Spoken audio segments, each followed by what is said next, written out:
Léa sentit son regard avant même de le voir. C'était une sensation étrange, comme si quelqu'un avait effleuré sa nuque du bout des doigts, lentement, prudemment, comme par peur de l'effaroucher. Elle se figea, accroupie près du feu, avec une marmite à la main, oubliant un instant pourquoi elle s'était éloignée des flammes.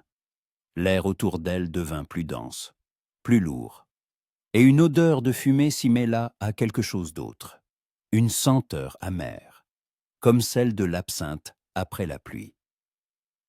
Elle se retourna lentement. L'homme se tenait à la lisière de la clairière, à quelques pas de la lumière du feu. Il était grand, avec de larges épaules et de longs cheveux sombres retenus par un lacet de cuir.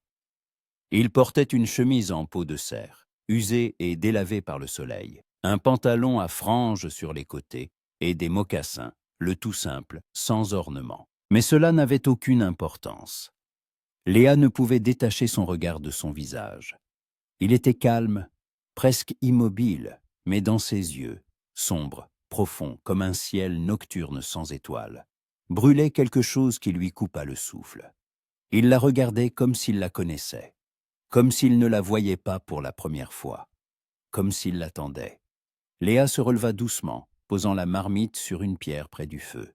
Son cœur battait si fort dans sa poitrine qu'elle était certaine qu'il pouvait l'entendre.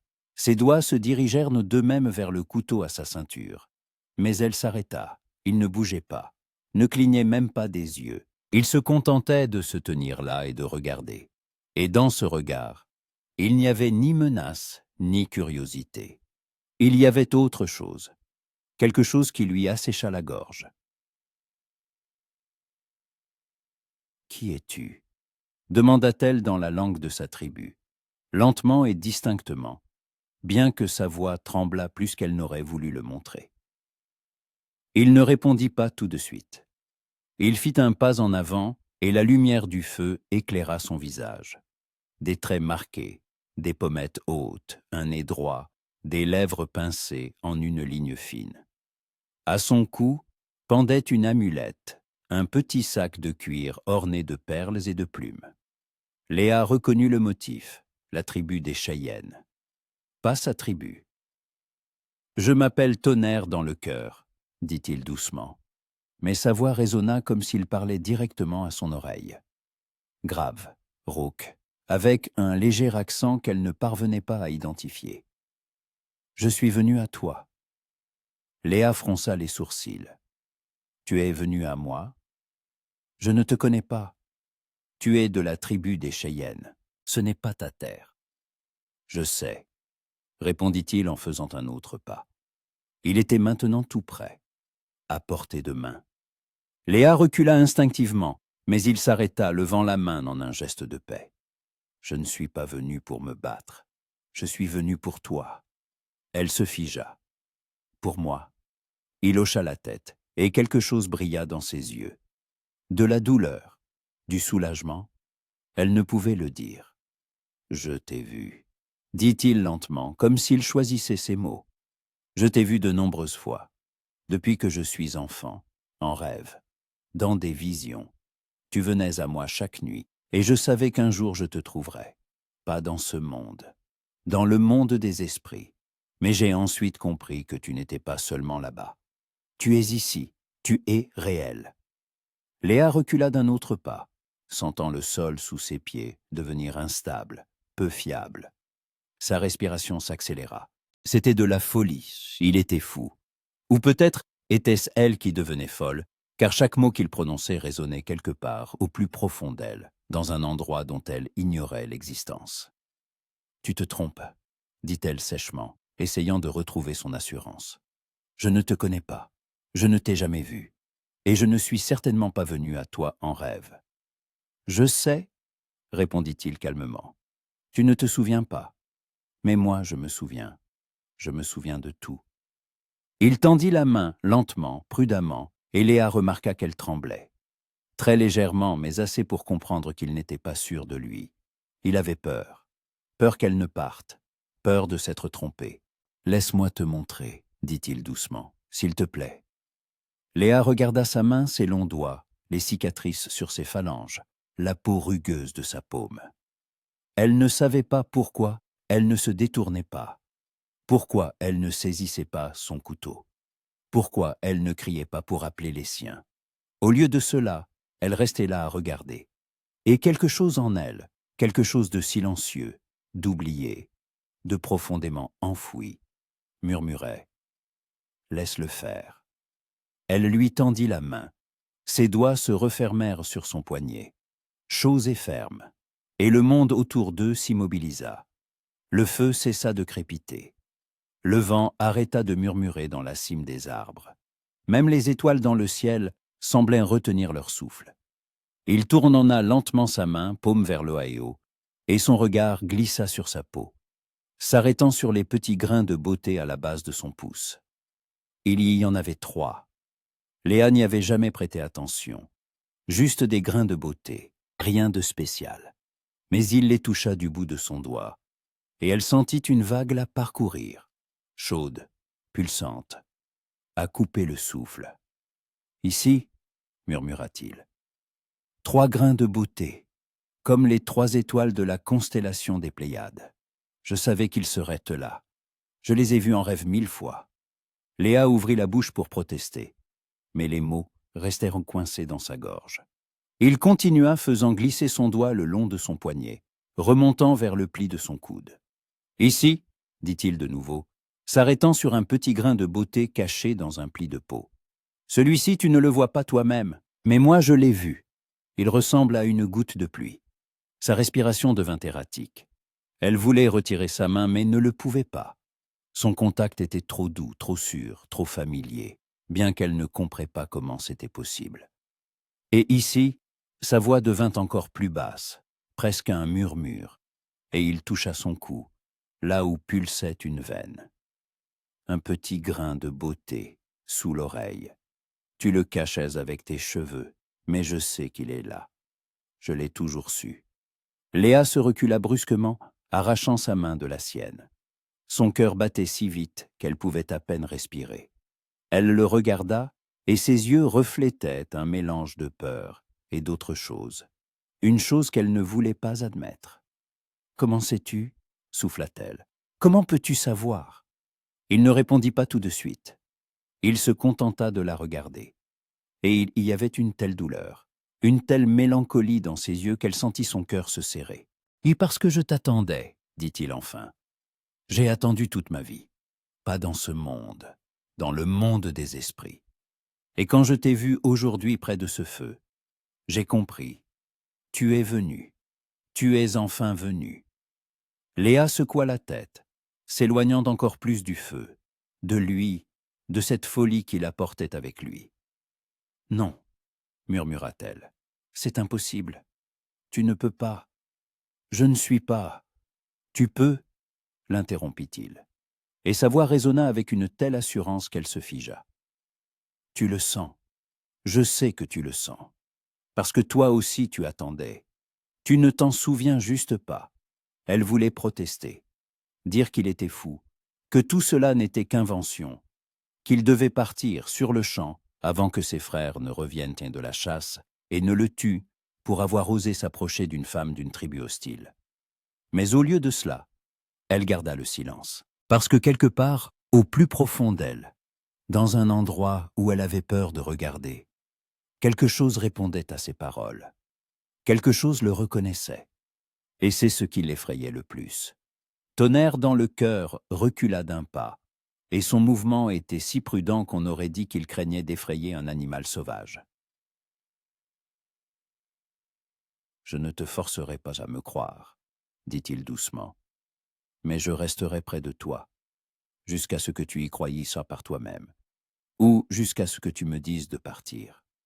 Alors je partirai, et je ne reviendrai plus jamais. » Et il se retourna et s'éloigna, disparaissant dans l'obscurité, au-delà du cercle de lumière du feu. Léa le suivit du regard, et ses doigts se portèrent d'eux-mêmes à son cou, vers le petit grain de beauté sous son oreille, celui qu'elle cachait effectivement avec ses cheveux, que personne n'avait jamais vu, personne, sauf elle, et maintenant, sauf lui.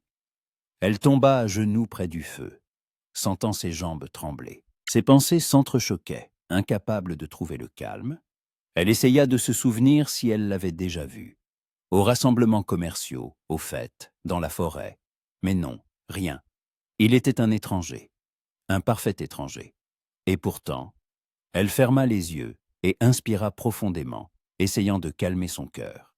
Et à cet instant, à la lisière de sa conscience, quelque chose apparut, vague, flou, presque insaisissable.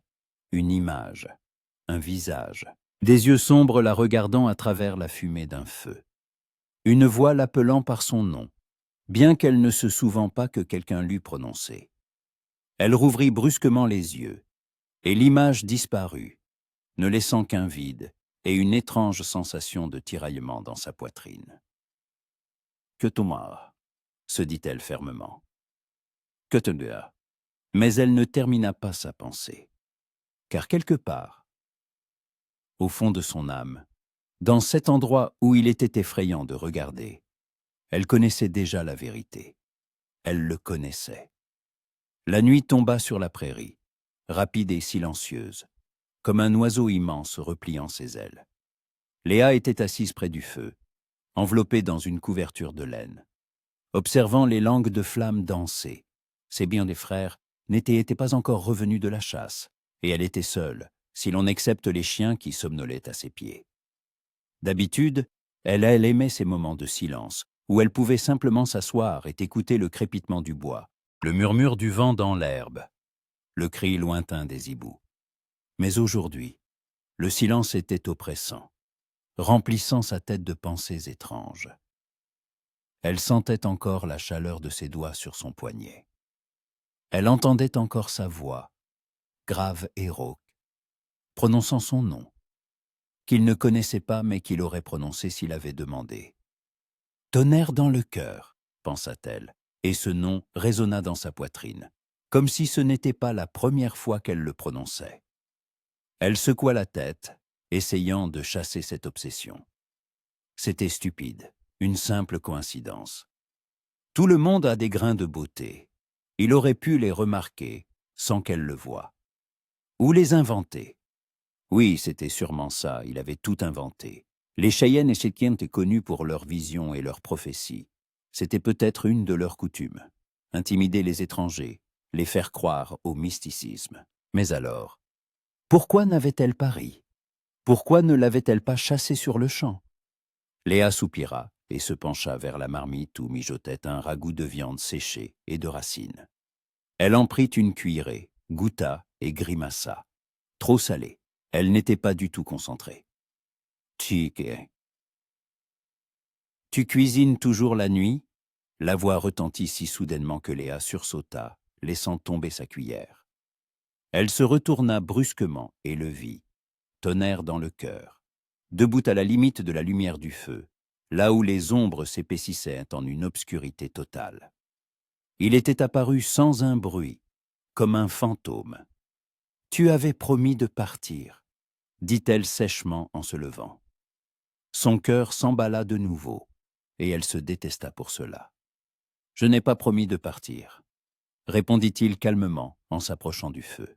« J'ai dit que je resterais près de toi, jusqu'à ce que tu me demandes de partir. Alors je te le demande. » Lança Léa, serrant les poings. « Va-t'en. Mes frères vont bientôt rentrer, et s'ils te voyant ici, ils ne reviendront pas avant l'aube. » L'interrompit-il.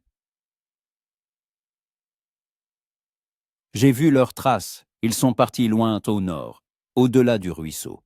Ils chassent le bison. Cela prendra toute la nuit. » Léa se figea. Il avait raison. Ses frères étaient bien partis vers le nord, et elle savait qu'ils ne seraient pas de retour avant le matin. Mais comment le savait-il? Les avait-il suivis? L'avait-il suivi, elle? « Tu m'as espionné, » demanda-t-elle, et sa voix trahissait non seulement de la colère, mais aussi autre chose, de la peur. Non. Il secoua la tête et s'accroupit près du feu, sans demander la permission. « Je te cherchais. Ce n'est pas la même chose. » Elle voulut protester, mais il leva la main pour l'arrêter. « Écoute-moi, dit-il, Et il y avait une telle lassitude dans sa voix que Léa se tut malgré elle. « Je comprends que cela puisse paraître insensé. Je comprends que tu aies peur. Mais je ne suis pas un ennemi. Je ne suis pas venu pour te faire du mal. Je suis venu parce qu'il devait en être ainsi. Les esprits m'ont montré le chemin. » Les esprits, répéta Léa avec amertume. Tout le monde parle toujours des esprits pour justifier ses actes. Peut-être, concéda-t-il, mais je dis la vérité. Il leva les yeux, et leurs regards se croisèrent. À cet instant, Léa ressentit de nouveau cette étrange et inexplicable secousse intérieure, comme si quelque chose en elle le reconnaissait, comme s'il y avait entre eux un lien, ténu, presque invisible, mais réel. Elle se détourna, essayant de rompre ce lien, et s'assit par terre, loin de lui. « Même si c'est vrai, dit-elle doucement, que tu m'aies vu en rêve, cela ne signifie rien. Nous sommes de tribus différentes. Mon peuple et le tien. Nous sommes ennemis. Nous l'avons toujours été et nous le serons toujours. Tu ne peux pas simplement arriver et dire que je suis ta prophétie. » « Je n'ai pas dit que tu étais une prophétie, » répondit-il.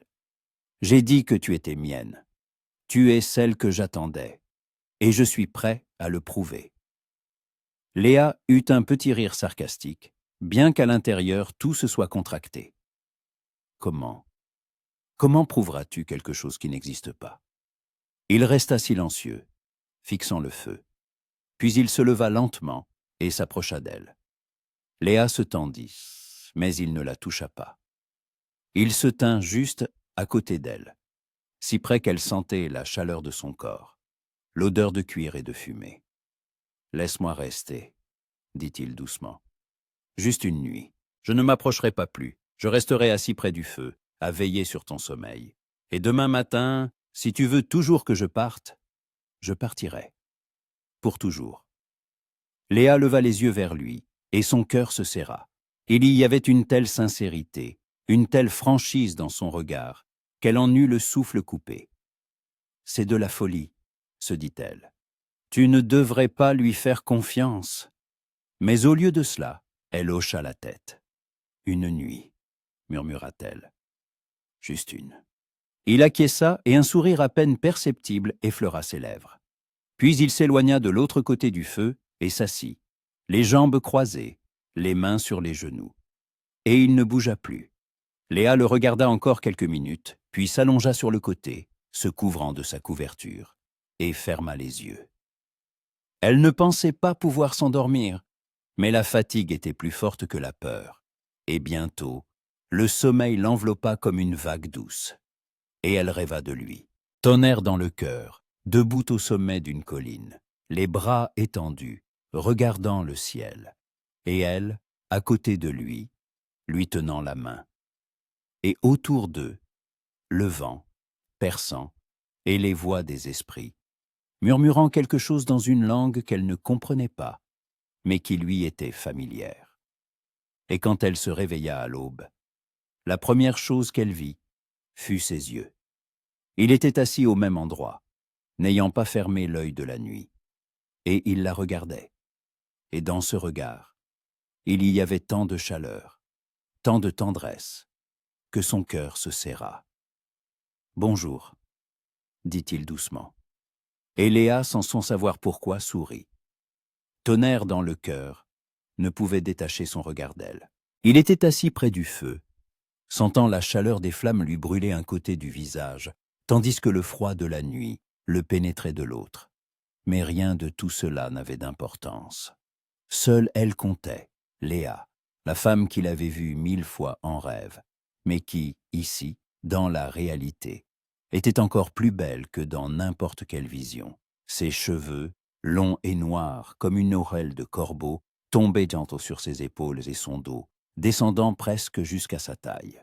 À la lueur du feu, ils avaient des reflets bleutés, et il se souvint comment, en rêve, il les avait caressés, sentant leur douceur et leur fraîcheur, comme l'eau d'un ruisseau de montagne, glisser entre ses doigts. Quelques mèches s'étaient échappées derrière son oreille et tombaient sur son visage, et il avait envie de les écarter. de toucher sa peau, de s'assurer qu'elle était bien réelle. Son visage était ovale, avec des pommettes hautes et un menton fin. Sa peau couleur de miel était lisse, sans le moindre défaut, si ce n'est une petite cicatrice sur son sourcil droit, une fine ligne blanche qu'il connaissait aussi. Il l'avait vue dans une vision, quand elle avait 9 ans et était tombée d'un arbre en essayant d'atteindre un nid d'oiseaux. Il n'était alors qu'un enfant et ne comprenait pas qui elle était, ni pourquoi il rêvait d'elle. Mais il s'en était souvenu. Il s'était souvenu de chaque détail. Ses yeux étaient fermés. Elle dormait, lui faisant enfin assez confiance pour s'abandonner. Mais il se souvenait de leur regard, sombre, presque noir, avec des étincelles dorées qui s'allumaient lorsqu'elle y était en colère ou surprise. Des yeux dans lesquels on pouvait se noyer. Des yeux dans lesquels il se noyait chaque nuit, s'endormant en pensant à elle. Ses lèvres étaient pleines, légèrement entr'ouvertes, d'un rose naturel. Et maintenant, dans son sommeil, elle s'entr'ouvrait un peu, révélant la blancheur de ses dents. Il connaissait le goût de ses lèvres, bien qu'il ne les ait jamais embrassées dans ce monde. Il savait comment elle tremblerait sous son contact, comment elle murmurerait son nom. Elle était allongée sur le côté, couverte jusqu'au menton par une couverture de laine. Mais il voyait la courbe de son épaule, la ligne de son cou, la clavicule délicate qui se dessinait sous le col de sa robe. La robe était simple, en peau de cerf, ornée de perles et de piquants de porc-épic teints en rouge et bleu. Le motif était traditionnel de sa tribu, les Comanches, des symboles du soleil et de l'Éaïa, de la protection et de la fertilité. Mais sur elle, même cette simple robe semblait être une tenue de reine. Sa silhouette était élancée, mais pas fragile. Il avait vu la force dans ses mouvements lorsqu'elle reculait devant lui. Il avait vu sa souplesse, son assurance. C'était une guerrière, une chasseresse, une femme qui savait survivre dans ce monde cruel. Et en même temps, elle était douce. Il l'avait vue dans la façon dont elle touchait les fleurs quand elle pensait que personne ne la regardait. Dans la façon dont elle chantait pour les oiseaux à l'aube. En rêve, il connaissait son corps mieux que le sien. Chaque grain de beauté, chaque cicatrice, chaque courbe.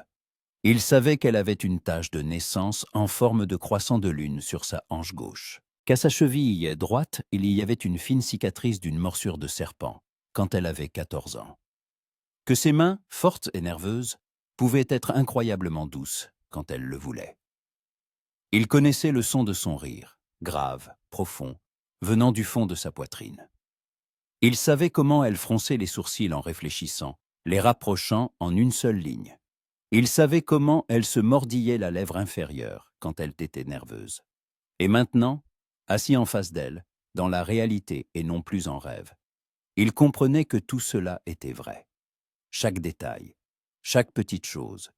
Les esprits ne l'avaient pas trompé. Elle était à lui, mais était-il à elle? Tonnerre dans le cœur, renversa la tête en arrière et regarda les étoiles. Elles brillaient intensément dans un ciel sans nuages, et il reconnut parmi elles une constellation familière. Les Pléiades, les 7 sœurs qui, selon la légende, étaient autrefois des femmes transformées en étoiles par les esprits pour les sauver de la poursuite de guerriers maléfiques. Le chaman de sa tribu disait que cette constellation était un signe du destin, le signe que tout était prédestiné et qu'il fallait simplement se fier à la volonté des esprits. Mais il n'était pas sûr de croire à la prédestination. Oui, il avait vu Léa en rêve. Oui, il savait qu'ils étaient liés par quelque chose de plus grand qu'une simple coïncidence. Mais que se passerait-il si elle refusait ce lien? Si sa volonté se révélait plus forte que celle des esprits? Il soupira et la regarda de nouveau. Elle bougea dans son sommeil, et la couverture glissa, découvrant son épaule. La peau était lisse, chaude à la lumière du feu, et il aperçut un autre grain de beauté, petit, juste au-dessus de sa clavicule. Il sourit, bien sûr. Il le connaissait aussi. La nuit s'étirait lentement. Tonnerre dans le cœur, ajoutait du bois au feu, surveillait les ombres dans la prairie, tendait l'oreille au bruit. Des coyotes hurlaient au loin. Un hibou criait dans une chênaie à l'est. Le vent faisait bruire l'herbe, et ce bruissement ressemblait au murmure des esprits, à leur voix lui rappelant pourquoi il était là. Il ne dormait pas. Il ne le pouvait pas. Il ne le voulait pas. Chaque instant passé près d'elle lui semblait précieux, comme s'il pouvait être le dernier. Il la regardait, mémorisant sa respiration, le léger tremblement de ses cils, son mouvement instinctif pour se rapprocher de la chaleur du feu. Et quelque part, avant l'aube, alors que le ciel commençait à s'éclaircir à l'est, prenant une teinte gris pâle, elle se réveilla. D'abord, elle ouvrit les yeux, lentement, prudemment, comme quelqu'un qui n'est pas sûr de l'endroit où il se trouve. Puis son regard se fixa sur lui, et il vit dans ses yeux sombres une lueur de surprise, suivie de méfiance, puis d'autre chose, quelque chose de plus doux. Elle ne détourna pas le regard, et lui non plus. « Bonjour », dit-il doucement, essayant de ne pas briser ce moment. Elle resta silencieuse quelques secondes, puis s'assit lentement, ajustant la couverture sur ses épaules. Ses cheveux étaient ébouriffés par le sommeil, et quelques mèches tombaient sur son visage. Elle les écarta de la main, et ce geste était si naturel, si familier, qu'il en eut le souffle coupé. « Tu n'as pas dormi, dit-elle.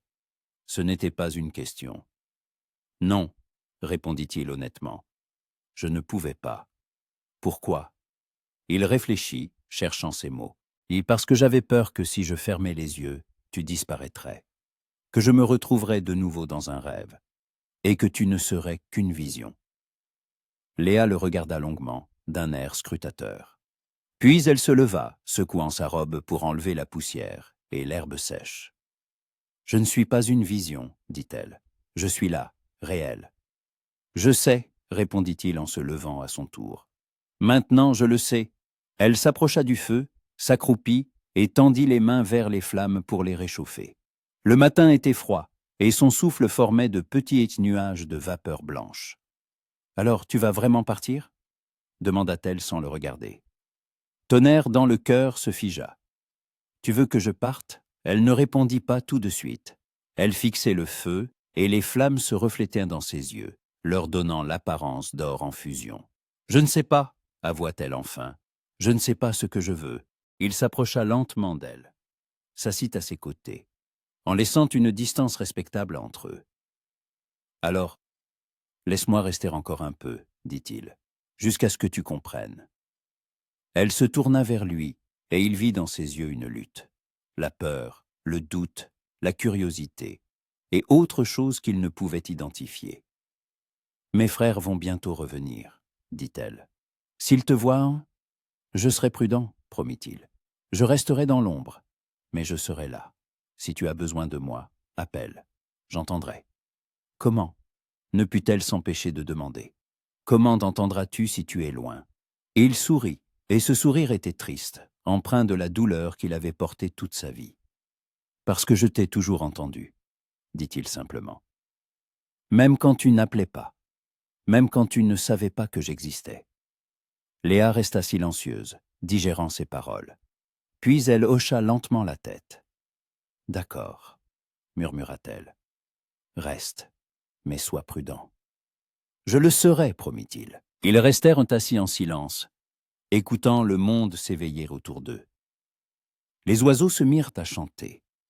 Le ciel passa du gris au rose, puis au doré. Le soleil apparut à l'horizon, immense et éclatant, déversant sa chaleur sur la prairie. Et Tonnerre dans le cœur comprit que ce n'était que le début de quelque chose de grand, quelque chose qui les changerait tous les deux pour toujours. Les frères de Léa revinrent alors que le soleil était déjà haut dans le ciel. Elle les entendit de loin, des voix fortes, des rires, les aboiements des chiens qui couraient en devant. Tonnerre dans le cœur avait disparu bien avant, se fondant dans les buissons d'absinthe et les hautes herbes, et elle n'avait même pas remarqué le moment de son départ. Elle s'était simplement retournée, et il n'était plus là, comme un fantôme. L'aîné, Faucon Noir, marchait en tête, portant sur ses épaules une partie de la carcasse d'un bison. Derrière lui, les deux plus jeunes, Rivière Rapide et Griffe de Loup, traînait le reste de la viande. Tous les trois étaient sales, fatigués, mais satisfaits. La chasse avait été bonne. « Léa !» cria Faucon Noir en la voyant. « Fais un plus grand feu, on va faire griller ça. » Elle hocha la tête et se mit au travail, ajoutant du bois, préparant une broche.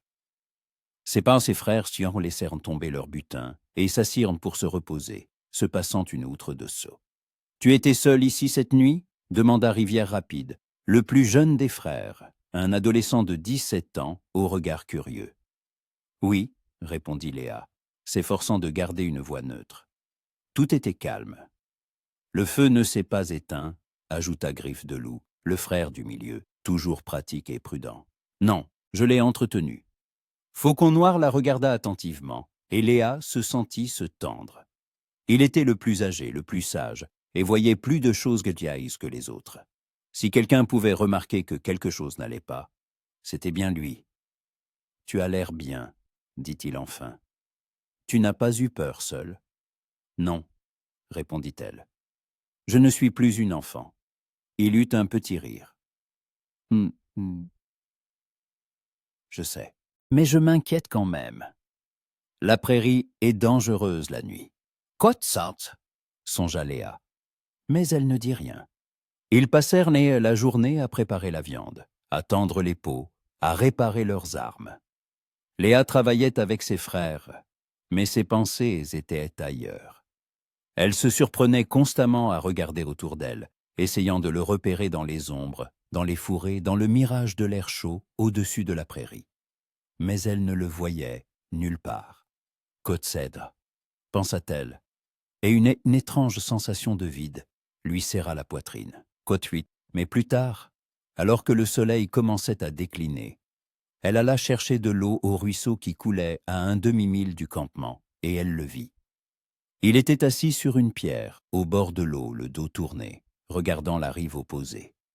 Il ne se retourna pas, bien qu'il ait certainement entendu ses pas.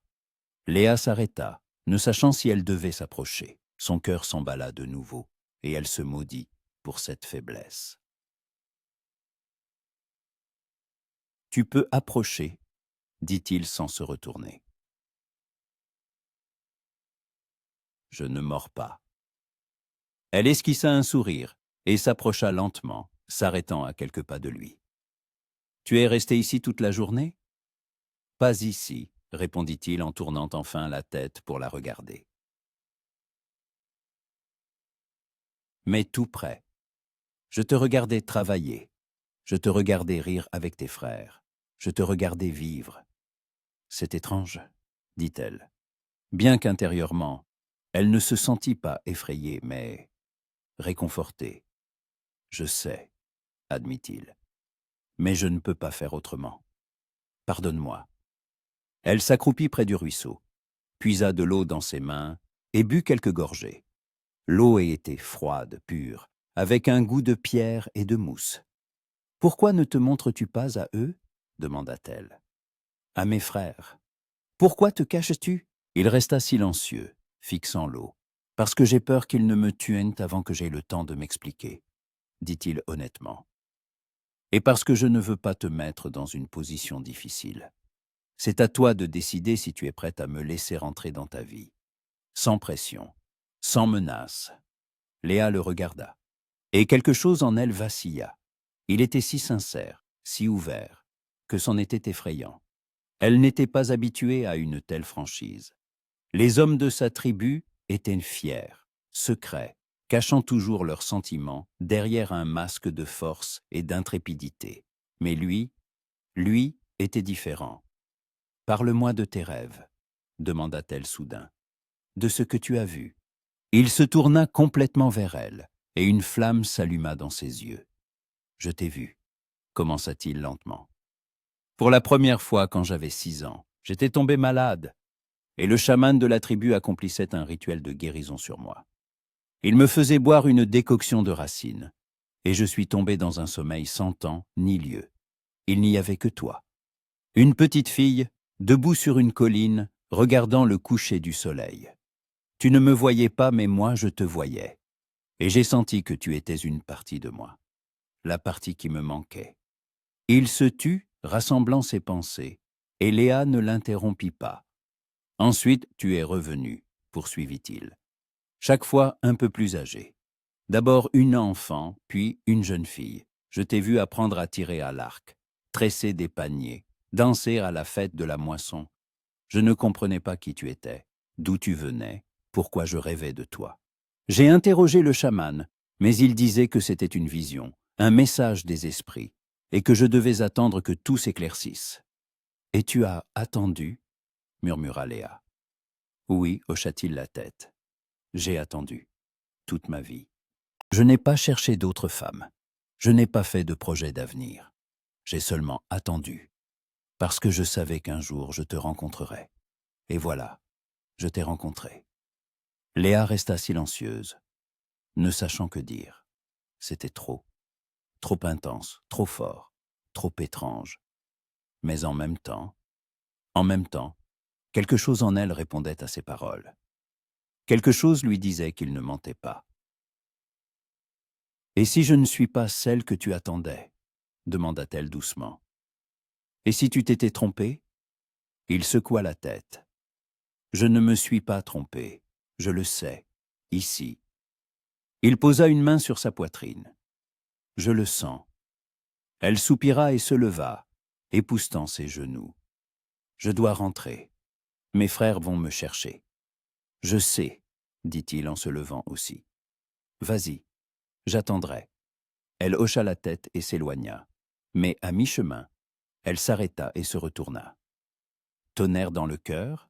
Oui, merci d'être resté. » Il sourit, et ce sourire fut comme un soleil perçant les nuages. « Oui, toujours, dit-il. Je resterai toujours. » Et Léa, sans savoir pourquoi, le crut. 3 jours s'étaient écoulés depuis que Tonnerre dans le cœur était apparu dans sa vie, et Léa ne comprenait toujours pas ce qui lui arrivait.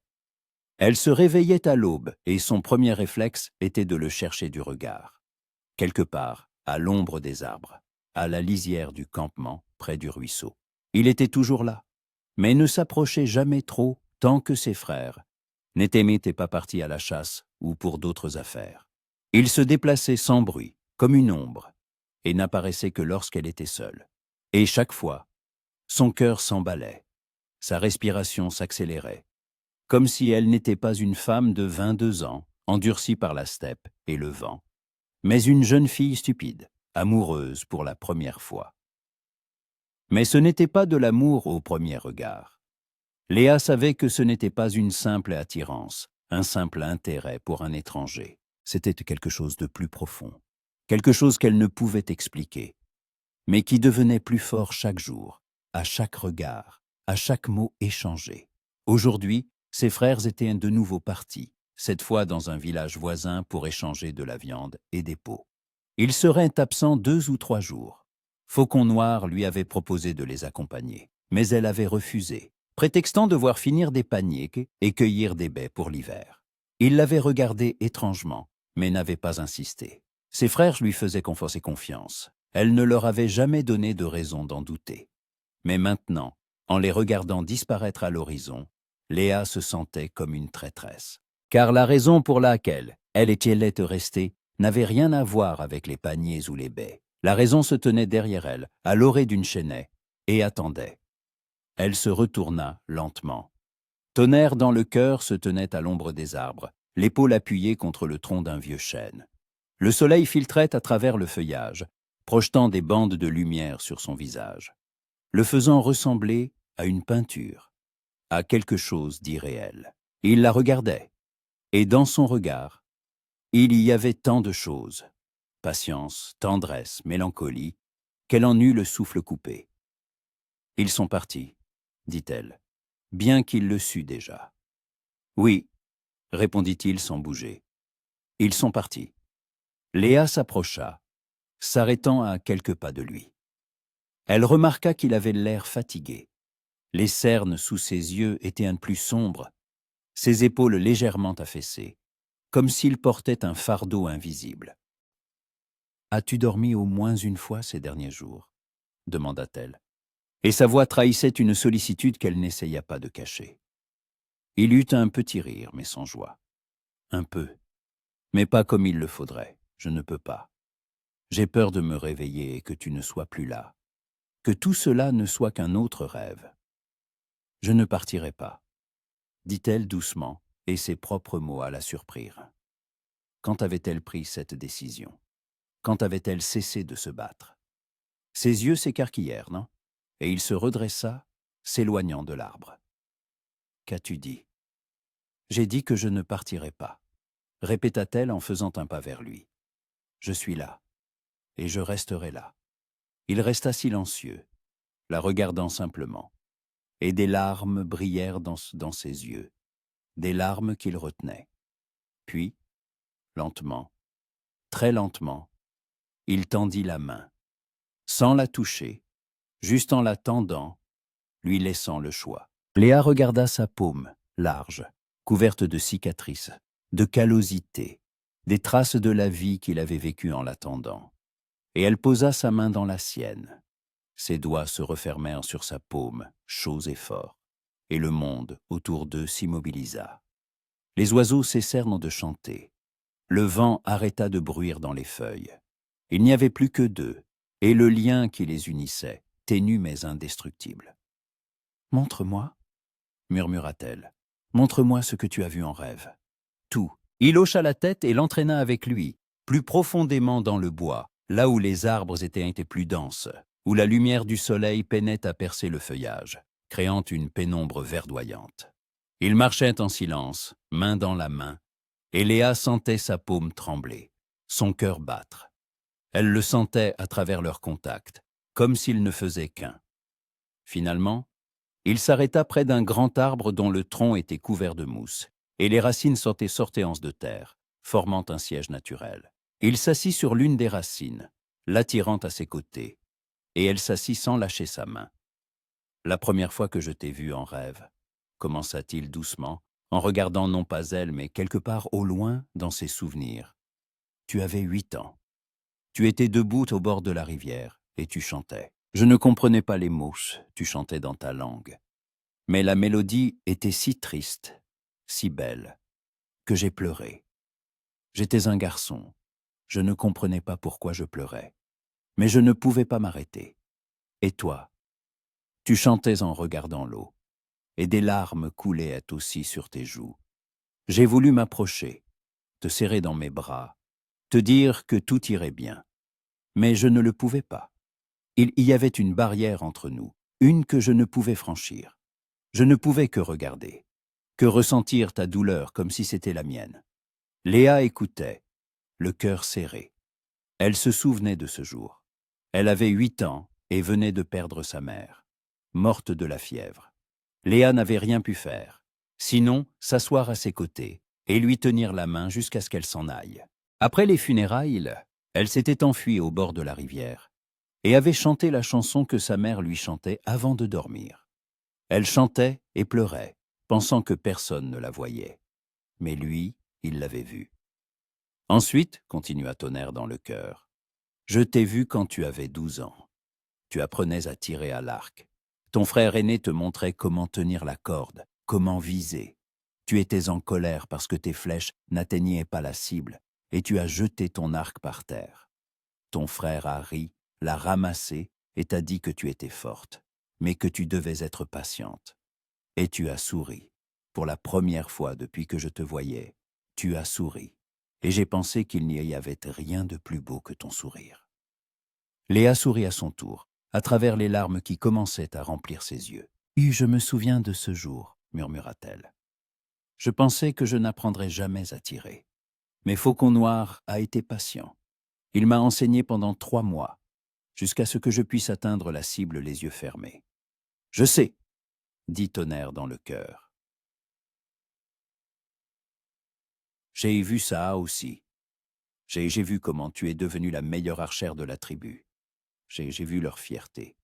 Et j'étais fier aussi, même si je n'en avais pas le droit. Ils se tuent, et le silence entre eux était vivant, plein de mots non dits. Puis il reprit la parole, et sa voix devint encore plus basse, presque un murmure. Quand tu avais 16 ans, je t'ai vu attaqué par un puma. Tu étais seul dans la forêt, à cueillir des baies. et il a surgi des buissons. Tu n'as pas paniqué, tu as saisi ton couteau et tu t'es jeté sur lui. Je criais. J'essayais de te prévenir, mais tu n'entendais pas. C'était un rêve, et je ne pouvais rien faire. Juste regarder, te voir te battre, voir le sang couler sur ton bras, te voir enfin le tuer. Et puis tu es tombé à genoux et tu as pleuré. Pas de douleur, de la peur qui t'a submergé une fois que tout était fini. Et j'ai pleuré avec toi. J'ai ressenti chacune de tes émotions, chacune de tes pensées. Et j'ai compris que je n'étais pas seulement lié à toi par des visions. J'étais lié à toi par l'âme.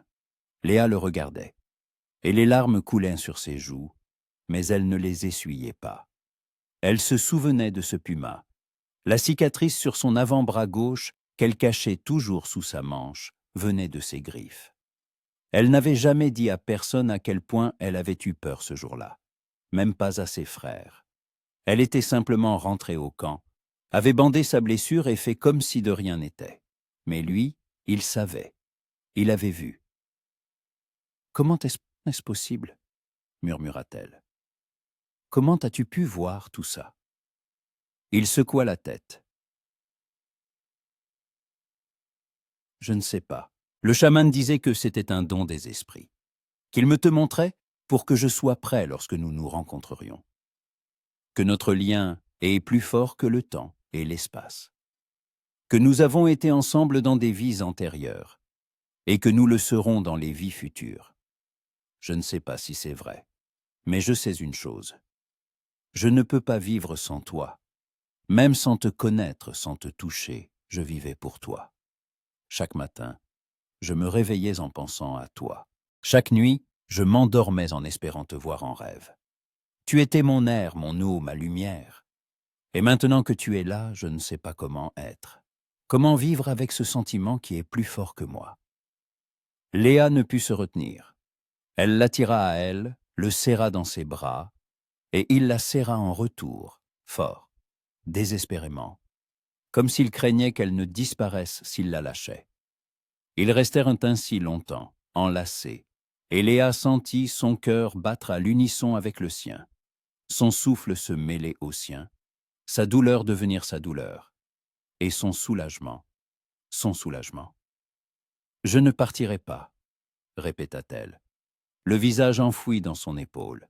« Je te le promets, je suis là, et je resterai là tant que tu voudras de moi. »« Toujours, » dit-il d'une voix rauque, « je te voudrai toujours à mes côtés. » Ils restèrent ainsi jusqu'à ce que le soleil commence à décliner, peignant le ciel de tons orangés et roses. Puis elle s'écarta, le regarda dans les yeux, et y vit la même chose qu'elle ressentait. La peur, l'espoir, l'amour. « Parle-moi de toi, » demanda-t-elle. « Pas des rêves, de toi, de ta vie. » Il sourit, et ce sourire était chaud, sincère. « Que veux-tu savoir ?»« Tout est, » répondit-elle. « Je veux tout savoir. » Et il lui raconta son enfance dans la tribu des Cheyennes, l'hiver rigoureux où ils avaient dit ou failli mourir de faim, comment il avait appris à chasser, son père qui était un guerrier et était mort au combat contre les colons blancs, sa mère qui, après la mort de son père, était partie volontairement dans le monde des esprits, incapable de vivre sans lui. Le chaman qui l'avait pris sous son aile et lui avait appris à voir les signes, à écouter les voix des esprits, à comprendre le langage de la nature. Comment il était devenu le meilleur pisteur de la tribu. Comment il était respecté et craint parce qu'il pouvait trouver n'importe qui et prédire n'importe quel danger. Mais il était seul, parce que personne ne le comprenait. Personne ne voyait ce qu'il voyait. Et il attendait. Il l'attendait. Léa écoutait, et à chaque mot, elle le connaissait un peu mieux. Et elle comprenait qu'il n'était pas seulement un homme qu'il avait vu en rêve. C'était un guerrier, un survivant, un homme qui avait traversé la douleur et les pertes, mais qui n'avait pas été brisé. Et cela le rendait encore plus attirant. Quand il eut fini, elle lui parla d'elle, de son enfance, de sa mère, de ses frères, de la façon dont elle avait appris à survivre dans ce monde cruel, des rêves qu'elle cachait au plus profond d'elle-même. Parce que dans leur monde, Les femmes n'avaient là pas le droit de rêver, du fait qu'elles s'étaient toujours senties incomplètes, comme s'il lui manquait quelque chose. Et maintenant, en le regardant, elle comprenait ce que c'était. « Toi, » murmura-t-elle, « c'est toi qui me manquais. » Il prit son visage entre ses mains, et son contact fut si doux qu'elle en eut le souffle coupé. « Et maintenant, je suis là, » dit-il. « Et je ne partirai nulle part. » Elle le crut. Elle crut chaque mot. Le soir, quand ils retournèrent au campement, Léa alluma un feu, et ils s'assirent côte à côte, observant les flammes en silence. Tonnerre dans le cœur ne la touchait pas, mais il était si près que leurs épaules se frôlaient presque. Et c'était suffisant, ça. Léa sentait sa chaleur, sa présence, et cela l'apaisait. « Que se passera-t-il quand mes frères reviendront ?» demanda-t-elle soudain, rompant le silence. Il resta silencieux, fixant le feu. « Tu leur diras, » répondit-il. « Si tu es prête. Sinon, je resterai dans l'ombre. J'attendrai que tu sois prête. Et s'ils veulent te tuer ? » « Alors je me défendrai, » dit-il calmement. « Mais je n'attaquerai pas le premier. Ce sont tes frères, ta famille. Je ne veux pas te faire de mal. » Léa hocha la tête, mais tout se contracta en elle. Elle connaissait ses frères. Elle savait qu'ils ne l'accepteraient pas si facilement. Les Cheyennes et les Comanches n'étaient pas des ennemis au sens strict, mais ils n'étaient même pas amis non plus. Les relations entre les tribus étaient tendues, pleines de vieilles rancunes et de méfiance. Et l'arrivée d'un guerrier Cheyenne dans leur camp, surtout près de leur sœur, ne passerait pas inaperçue. Mais que pouvait-elle faire ? Le laisser partir ? Prétendre que rien ne s'était passé ? Non, elle ne le pouvait pas. Elle ne le voulait pas. Parce qu'en 3 jours, il était devenu une partie de sa vie, une partie d'elle-même. « Je leur dirai, » décida-t-elle enfin. « Quand ils reviendront, je leur dirai. » Il se tourna vers elle, et ses yeux exprimaient de la gratitude mêlée d'inquiétude. « Tu es sûre ? Non ?» avoua-t-elle honnêtement. « Mais je le dois. Je ne peux pas te cacher éternellement. Je ne le veux pas. » Il prit sa main et la porta à ses lèvres, embrassant ses phalanges. Et ce contact fut si intime, si personnel, qu'elle en eut le souffle coupé. « Quoi qu'il arrive, » murmura-t-il, « je serai là, je te le promets. » Et elle savait qu'il tiendrait sa promesse, parce qu'il l'avait attendue toute sa vie. Et il ne la laisserait pas partir, maintenant qu'il l'avait trouvée. Ils restèrent assis près du feu, jusque tard dans la nuit, parlant, regardant les étoiles en silence, profitant simplement de la présence de l'autre.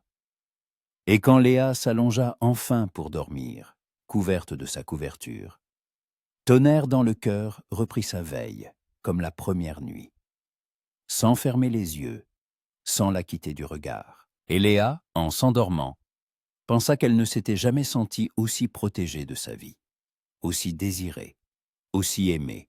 Même s'il n'avait pas encore prononcé le mot, elle savait que c'était de l'amour. Un amour vrai, profond, celui dont on parle dans les chansons et les légendes. Un amour plus fort que la peur, plus fort que les doutes, plus fort que le monde entier. Et elle était prête à se battre pour lui. Les frères revinrent le 3e jour, alors que le soleil déclinait déjà, colorant la prairie de teintes cuivrées. Léa entendit de loin le martèlement des sabots, les voix familières, les aboiements des chiens, et son cœur se serra d'angoisse. Elle se tenait près du feu, remuant le ragoût dans la marmite, essayant de paraître calme, bien qu'à l'intérieur, tout tremblait. Tonnerre dans le cœur avait disparu 1 heure plus tôt, dès qu'ils avaient entendu l'approche des cavaliers. Il n'avait pas dit un mot, lui avait juste lancé un long regard où se lisaient de confiance et inquiétude. Puis s'était évanoui dans les buissons d'absinthe. Léa savait qu'il était quelque part à proximité. Il observait, il attendait. Faucon Noir descendit de cheval le premier, jetant les rênes à l'un des chiens. Son visage était fatigué, mais satisfait. Le commerce avait été bon, à en juger par les lourds sacs attachés aux selles. Rivière Rapide et Griffe de Loup le suivirent, riant et se bousculant, comme toujours lorsqu'il revenait d'un voyage réussi. « Léa !» cria Rivière Rapide en courant vers elle. On t'a rapporté un cadeau. Il lui tendit un paquet enveloppé dans une peau souple. Léa le déballa et découvrit un tissu, vif, rouge, avec des motifs, clairement apportés par des marchands au blanc. Beau et totalement inutile. Mais elle sourit, car elle savait les efforts qu'avait fait son jeune frère pour choisir quelque chose qui pourrait lui plaire. « Merci », dit-elle sincèrement. « Il est magnifique. »« Tu te feras une robe », ajouta Griffe de Loup en s'approchant. « Tu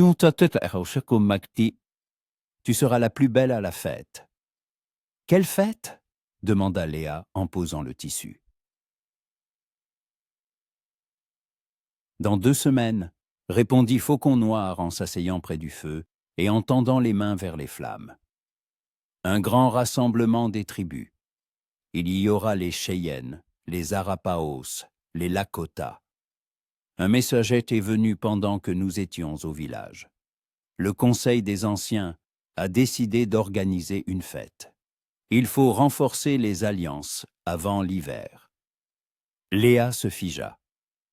Les Cheyennes. Cela signifiait que la tribu de Tonnerre dans le cœur serait là aussi. Et s'il n'apparaissait pas parmi les siens, on commencerait à le chercher. Et s'il apparaissait, « Tu n'es pas contente ?» demanda Rivière Rapide, remarquant son trouble. « Si, » répondit-elle rapidement, s'efforçant de sourire. « Juste fatiguée. Il y avait beaucoup de travail pendant votre absence. » Faucon Noir la regarda attentivement, et Léa sentit ses joues rougir sous son regard. Il avait toujours su la lire comme un livre ouvert. Il savait toujours quand elle mentait. « Tout a été calme ici ?» demanda-t-il lentement, sans la quitter des yeux. « Oui, » répondit-elle, essayant de parler avec assurance. Tout était calme. Il hocha la tête, mais un doute passa dans ses yeux. Léa se détourna, faisant semblant de vérifier le ragoût, et pria pour qu'il ne pose pas plus de questions. Heureusement, Rivière Rapide détourna son attention en commençant à raconter leurs échanges, comment ils avaient troqué des pots contre des cartouches, de la poudre et de la farine. Griffe de Loup se joignit à la conversation, et bientôt, tous trois furent absorbés par la discussion sur la fête à venir et les armes à réparer avant. Léa écoutait d'une oreille distraite, leur servant à manger, remplissant leurs gourdes, entretenant le feu. Mais ses pensées étaient ailleurs. Elle pensait à Tonnerre dans le cœur, à ce qu'il devait ressentir, caché dans l'obscurité, écoutant les voix de ses frères. Elle pensait à ce qu'elle allait leur dire. Comment commencer? Quand? Côte-Neufti, décida-t-elle, Côte-Téti. Mais le lendemain s'avéra tout aussi difficile, et le surlendemain aussi. Les jours passaient, et elle ne trouvait ni le bon moment, ni les bons mots. Comment dire à ses frères qu'elle avait rencontré un homme d'une autre tribu, qui prétendait l'avoir vu en rêve toute sa vie? Il la croyait qu'elle était folle, ou qu'il l'avait ensorcelée. Et peut-être était-ce le cas. Léa secoua la tête, chassant ses doutes. Non, ce n'était pas de la sorcellerie, c'était autre chose. Quelque chose de réel. Tonnerre dans le cœur apparaissait chaque nuit, une fois ses frères endormis. Il arrivait sans un bruit, s'asseyait près d'elle près du feu mourant, et ils parlaient à voix basse, ou restaient simplement dans silence, main dans la main. Il n'insistait jamais, ne la pressait jamais. Il était juste là, et c'était apaisant. Mais une nuit, alors qu'il restait moins d'une semaine avant la fête, il dit quelque chose qui lui serra le cœur. « Je vais devoir retourner auprès des miens, » dit-il doucement, fixant le feu. « Pour la fête. On va me chercher. Si je n'apparais pas, cela éveillera les soupçons. » Léa hocha la tête, comprenant qu'il avait raison. Et après la fête, il se tourna vers elle, et tes yeux exprimaient de la douleur. Après la fête, je devrais décider. Rester avec ma tribu ou partir. Partir? Répéta-t-elle, sentant un froid glacial la parcourir. Où ça? Je ne sais pas, avoua-t-il. Peut-être dans les montagnes. Peut-être plus à l'ouest, là où personne ne nous connaît, où nous pourrons être ensemble, sans craindre que quelqu'un essaie de nous séparer. Léa resta silencieuse, digérant ses paroles.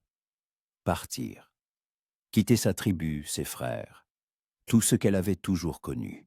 Pour lui, pour eux. « Tu veux que je parte avec toi ?» demanda-t-elle enfin, la voix tremblante. « Non, » répondit-il. Et elle sentit quelque chose se briser en elle. Mais il continua. « Je veux que tu décides par toi-même. Je ne te forcerai pas à choisir entre moi et ta famille. C'est ta vie, ton choix. Je te dirai seulement que j'attendrai. Où que je sois, quoi qu'il arrive, je t'attendrai. » Les larmes lui montèrent aux yeux, et elle se détourna, ne voulant pas qu'il voie sa faiblesse. « Et si je choisis ma famille ?» Il resta silencieux, et le silence entre eux devint lourd, oppressant. « Alors je partirai, » dit-il enfin, « et je ne reviendrai plus, parce que je ne pourrai pas te voir avec un autre. Je ne pourrai pas vivre en te sachant si proche, mais inaccessible. Cela me tuerait. Peut-être pas tout de suite, mais cela me tuerait. » Léa se retourna brusquement, et les larmes coulèrent sur ses hauts joues. « Ne dis pas ça, » murmura-t-elle. « S'il te plaît, ne dis pas ça. » Il l'attira à lui, la serra dans ses bras, et elle enfouit son visage dans sa poitrine, sanglotant. « Pardonne-moi, » murmura-t-il en lui caressant les cheveux. « Pardonne-moi. Je ne voulais pas te faire de mal. C'est juste. Je veux juste que tu saches la vérité. Toute la vérité. » Ils restèrent ainsi longtemps, enlacés, et Léa sentit son cœur battre sous son oreille, régulier, fort, comme un tambour avant la bataille. Et elle comprit que la décision était déjà prise, depuis longtemps, depuis le moment où elle l'avait vu pour la première fois près du feu. Elle avait juste eu peur de se l'avouer. « J'irai avec toi, » murmura-t-elle. « Où que tu ailles, j'irai avec toi. » Il s'écarta, la regarda dans les yeux, et son regard était si chargé d'émotion qu'elle en eut le souffle coupé. « Tu es sûr ?»« Oui, » hocha-t-elle la tête. « Sûr. Parce que tu as raison, nous sommes liés. Je ne sais pas comment ni pourquoi, mais nous le sommes. Et je ne peux pas vivre sans toi. Je ne le veux pas. » Il la serra de nouveau contre lui, si fort que c'en était douloureux, mais elle ne protesta pas. Parce que cette douleur était bonne. Elle lui rappelait qu'il était réel, que ce n'était pas un rêve. « Alors je t'emmènerai, » dit-il. « Après la fête, nous partirons ensemble. Je nous construirai une maison dans les montagnes, où personne ne nous trouvera. Je chasserai, je te protégerai, je prendrai soin de toi, et nous serons heureux. Je te le promets. » Léa hocha la tête, croyant chaque mot. Le lendemain matin, elle décida qu'elle ne pouvait plus se taire. Il fallait qu'elle le dise à ses frères. Au moins essayer d'expliquer. Peut-être qu'ils comprendraient, peut-être qu'ils pardonneraient. Elle attendit qu'ils aient un déjeuner, que l'ambiance soit plus détendue. Puis, prenant son courage à deux mains, elle parla. « Je dois vous dire quelque chose, » commença-t-elle, la voix plus tremblante qu'elle ne l'aurait souhaité. Faucon Noir leva la tête, la regardant attentivement. Rivière Rapide et Griffe de Loup se turent aussi, devenant méfiants. « Et que se passe-t-il » demanda l'aîné. Léa déglutit, cherchant ses mots. « J'ai rencontré quelqu'un, » dit-elle enfin. « Un homme. Il n'est pas de notre tribu. » Le silence qui suivit fut assourdissant. Faucon Noir fronça les sourcils, posant son bol de nourriture. « De quelle tribu ?» demanda-t-il lentement, et sa voix était menaçante. « Cheyenne !» répondit Léa, sa voix baissant d'un ton. « Il s'appelle Tonnerre dans le cœur.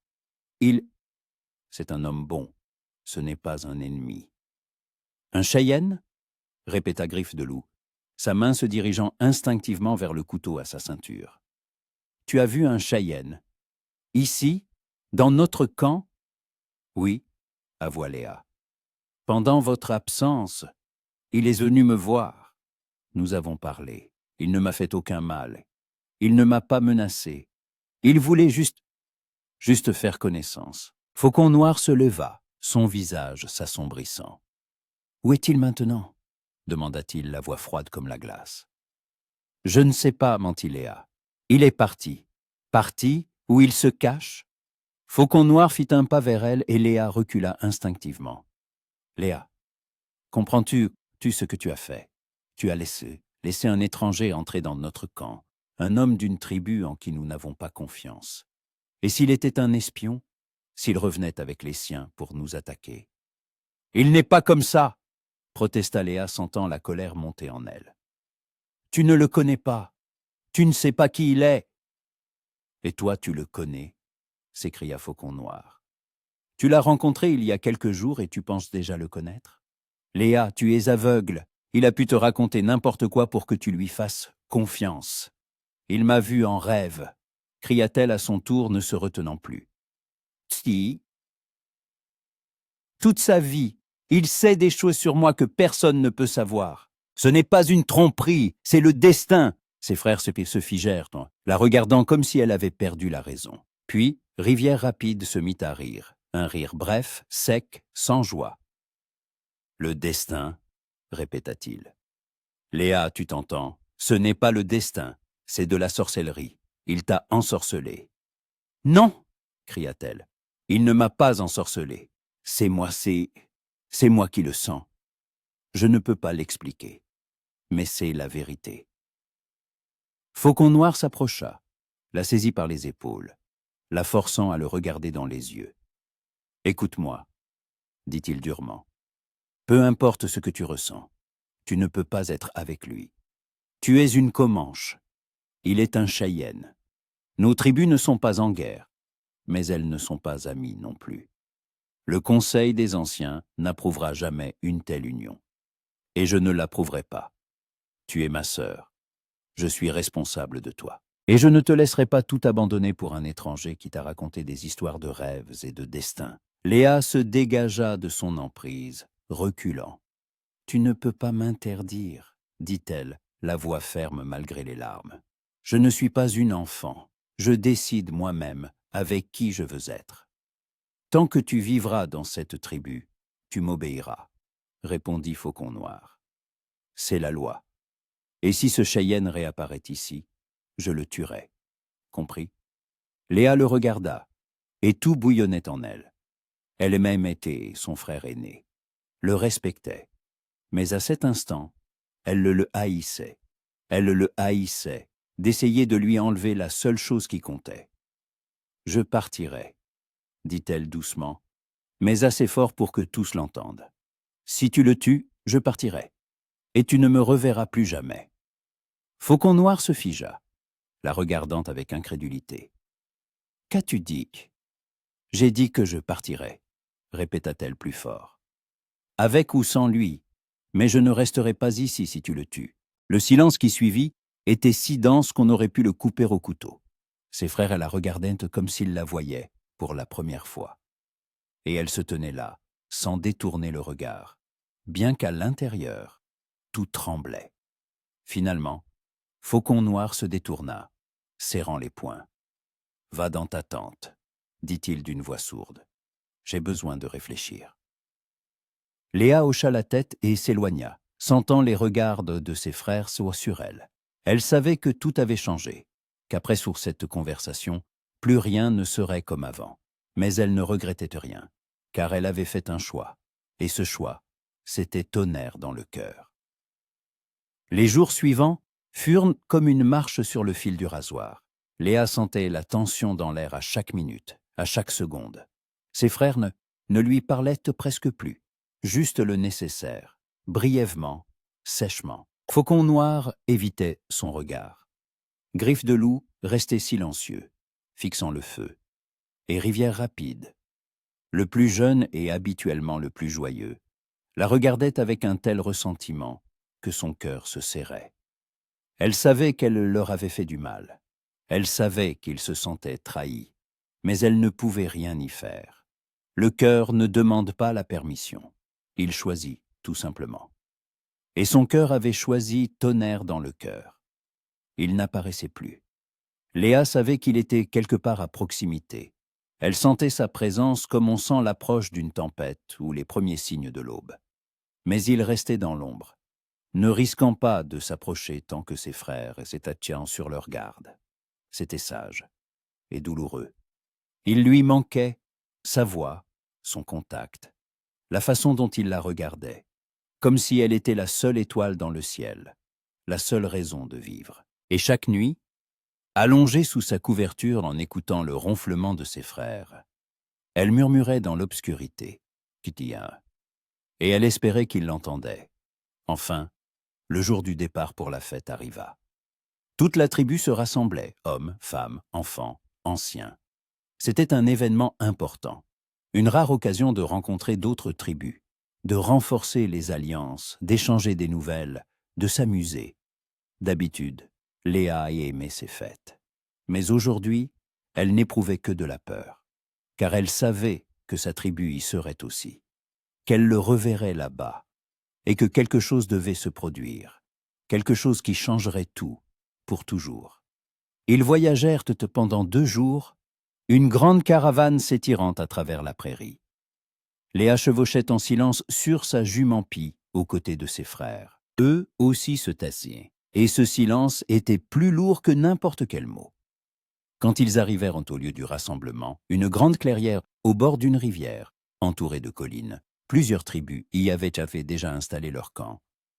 Léa voyait des tipis aux motifs variés, entendait différentes langues, sentait l'odeur de la nourriture en préparation, de la fumée des feux, des chevaux et du cuir.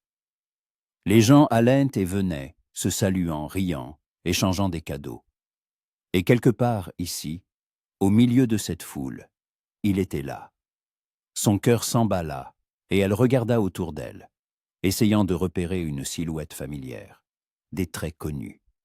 Mais il y avait trop de monde, trop de mouvements. Ne regarde pas partout, dit doucement Faucon Noir en s'approchant. Comporte-toi dignement. Nous sommes des invités ici. Léa hocha la tête, baissant les yeux. Mais à l'intérieur, elle bouillait d'impatience. Ils installèrent leur camp à la lisière de la clairière, près des autres Comanches. Les hommes se mirent à monter les tipis, les femmes à allumer les feux et à préparer le repas.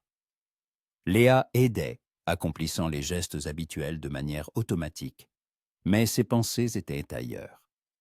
Vers le soir, la fête commença. Les anciens de toutes les tribus se réunirent en un grand cercle pour discuter de questions importantes. Le commerce, les frontières des territoires de chasse, la menace des colons blancs qui se rapprochaient de plus en plus de leurs terres. Les jeunes se préparaient pour les compétitions, tir à l'arc, courses de chevaux, luttes.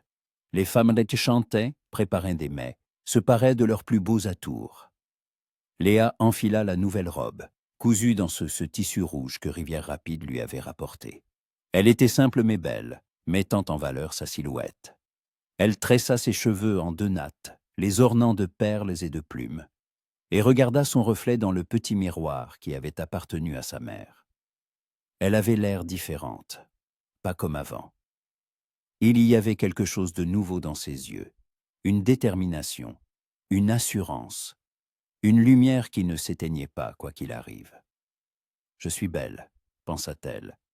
Et ce n'était pas de la vanité, c'était la vérité. Elle se sentait belle, parce qu'elle savait qu'il la voyait ainsi.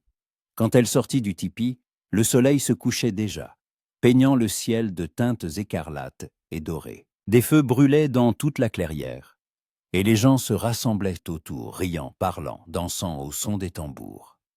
Et c'est alors qu'elle le vit. Il se tenait à l'autre bout de la clairière, près de sa tribu. Il portait la tenue traditionnelle des Cheyennes, une chemise en peau de cerf ornée de piquants de porc-épic et de perles, un pantalon à franges, des mocassins. Ses cheveux étaient détachés, tombant sur ses épaules, et une plume d'aigle y était tressée, le signe d'un guerrier. À son cou pendait l'amulette qu'elle avait déjà vue, mais le plus important, c'était son regard. Il la regardait à travers toute la clairière, à travers la foule, à travers la fumée des feux. Et dans ce regard, il y avait tout. La mélancolie, la joie, le soulagement, l'amour. Léa se figea, incapable de bouger, incapable de respirer. Le temps s'arrêta. Il n'y avait plus personne d'autre. Seulement eux deux, séparés par l'espace, mais liés par quelque chose d'invisible, d'indestructible. Puis il fit un pas en avant, lent, prudent, mais déterminé. Et elle fit un pas vers lui, puis un autre, et un autre. Les gens autour commencèrent à le remarquer. Les conversations se turent. Les têtes se tournèrent, les suivant du regard. Certains murmuraient, d'autres poussaient des exclamations de surprise. Mais Léa n'y prêtait pas attention. Elle marchait vers lui, et il marchait vers elle, et rien ne pouvait les arrêter. Ils se rencontrèrent au centre de la clairière, devant le feu principal. Ils se firent face, si proches qu'ils auraient pu se toucher, mais ne le firent pas. Ils se regardèrent simplement dans les yeux, et le monde entier disparut. « Tu es venu » murmura-t-il, la voix tremblante. « Je l'avais promis » répondit-elle tout aussi bas. « Je tiens toujours mes promesses. » Il tendit la main et elle posa la sienne dans la sienne. Leurs doigts s'entrelacèrent, et une vague de chaleur la parcourut, si intense qu'elle faillit suffoquer. « Léa » Un cri sec brisa l'instant. Elle se retourna et vit Faucon Noir se frayer un chemin à travers la foule, le visage déformé par la colère. « Éloigne-toi de lui » ordonna-t-il en s'arrêtant à quelques pas. « Immédiatement » Léa serra plus fort la main de Tonnerre dans le cœur, sans la lâcher. « Non » dit-elle fermement. « Je ne m'éloignerai pas. »« Tu nous déshonores » cria Faucon Noir, et sa voix résonna dans toute la clairière. « Tu déshonores notre tribu. Reviens immédiatement. » « Elle ne déshonore personne, » intervint Tonnerre dans le cœur, sa voix calme mais empreinte d'acier. « Elle ne fait que suivre son cœur. Est-ce un déshonneur? » « Tu n'as pas le droit de parler, » aboya Faucon Noir en s'avançant. « Tu es un étranger. Tu as ensorcelé ma sœur. »« Je ne l'ai pas ensorcelée, » répondit Tonnerre dans le cœur, sans reculer. « Je l'aime, et elle m'aime. C'est tout ce qui compte. » L'amour? Faucon Noir eut un rire amer. « Tu parles d'amour? Tu la connais depuis ces quelques jours. Ce n'est pas de l'amour, c'est de la folie. Je la connais depuis toujours. » rétorqua Tonnerre dans le cœur, et une flamme s'alluma dans ses yeux. Je l'ai vue quand elle avait 8, 12, 16 ans. Je l'ai vue grandir, changer, devenir celle qui se tient devant moi. Je la connais mieux que quiconque, mieux qu'elle ne se connaît elle-même. Et je ne reculerai pas maintenant que je l'ai enfin trouvée. La foule autour se figea, écoutant. Les gens se regardaient, murmuraient. Les anciens, assis près du feu principal, se levèrent, observant le déroulement des événements. Faucon Noir s'approcha, posant la main sur la poignée de son couteau. « Si tu ne la lâches pas, je te défie en duel, » dit-il lentement, distinctement. « Selon la loi de nos ancêtres, un duel au premier sang, ou à mort, si tu ne cèdes pas. » Léa haleta, se jetant en avant. « Non » cria-t-elle. « N'ose pas, je ne le permettrai pas. » Mais Tonnerre dans le cœur l'arrêta, posant une main sur son épaule. « C'est entre ton frère et moi, » dit-il doucement. « Cela doit être réglé. »« Tu n'es pas obligé. » Léa se tourna vers lui, lui saisissant les mains. « Nous pouvons partir tout de suite. Partir tout simplement. » Il secoua la tête, et ses yeux exprimaient de la tristesse mêlée de détermination. « Non, nous ne le pouvons pas, parce que si nous partons ainsi, tu seras considérée comme une fugitive. Une traîtresse. Ta tribu te reniera, tu perdras tout. Je ne peux pas permettre cela. Je dois mériter le droit d'être avec toi. Avec toi, selon la loi, selon l'honneur. » Et il se tourna vers Faucon Noir, se redressant. « J'accepte ton défi, » dit-il d'une voix forte pour que tous l'entendent. « Mais à une condition. Si je gagne, tu béniras notre union. Tu me reconnaîtras comme digne de ta sœur, et tu nous permettras d'être ensemble sans hostilité entre nos tribus. » Faucon Noir fronça les sourcils, réfléchissant. « Et si c'est moi qui gagne? Alors je partirai. répondit Tonnerre dans le cœur. Pour toujours. Et je ne m'approcherai plus jamais d'elle. Non, cria Léa, mais sa voix se perdit dans le brouhaha de la foule. Les anciens se concertèrent. Puis le plus âgé d'entre eux, un homme, aux cheveux gris et au visage sillonné de rides comme l'écorce d'un vieil arbre, se leva et leva la main pour demander le silence. « Et le duel aura lieu demain à l'aube, » annonça-t-il. Selon les anciennes lois, sans armes. Seulement les mains, la force et la volonté. Au premier sang, ou jusqu'à ce que l'un de vous reconnaisse sa défaite. Êtes-vous d'accord? Faucon Noir et Tonnerre dans le cœur hochèrent dans la tête simultanément. Alors, que les esprits décident qui a raison, dit l'ancien en se rasseyant. La foule se mit à bruire, discutant du duel à venir. Les gens se dispersèrent, retournant à leur feu, mais les conversations ne firent que s'intensifier. Léa restait là, incapable de bouger, sentant les larmes couler sur ses joues. Tonnerre dans le cœur se tourna vers elle, prit son visage entre ses mains et essuya ses larmes avec ses pouces. « Ne pleure pas, murmura-t-il. Tout ira bien, je te le promets. »« Comment peux-tu le promettre ?» sanglota-t-elle. « Et s'il gagne, si je te perds ?»« Tu ne me perdras pas, » dit-il avec assurance. « Je ne te céderai pas, ni à lui, ni à personne d'autre. Tu es mienne, et je suis tien, pour toujours. » Et il se pencha et posa ses lèvres sur son front, un contact doux. Bref, mais qui la brûla comme du feu. « Crois en moi, » murmura-t-il. « Crois-y, c'est tout. » Et elle hocha la tête, bien qu'à l'intérieur tout tremblait de peur. La nuit s'éternisa. Léa ne dormit pas. Allongée dans le tipi, écoutant la respiration régulière de ses frères, elle pensait à ce qui allait se passer le lendemain, au duel, au fait qu'elle pourrait le perdre, pour toujours. Elle ne pouvait pas le permettre. Quand tout le monde fut endormi, elle se leva doucement, jeta un châle sur ses épaules et se glissa dehors. La nuit était froide, étoilée. Les feux se consumaient, et seuls quelques gardes parcouraient le camp. Léa se dirigea vers la lisière, là où les Cheyennes avaient installé leur camp. Elle ne savait pas si elle le trouverait, mais elle l'espérait.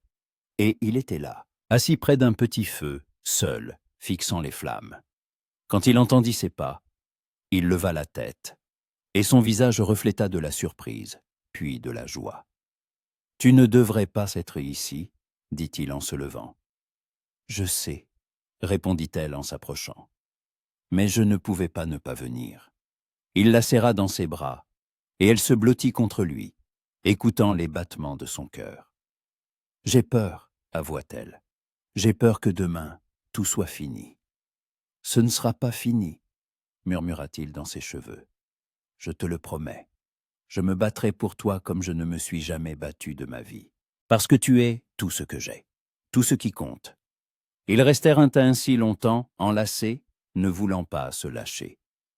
Puis Léa leva la tête, le regarda dans les yeux, et son regard était plein de détermination.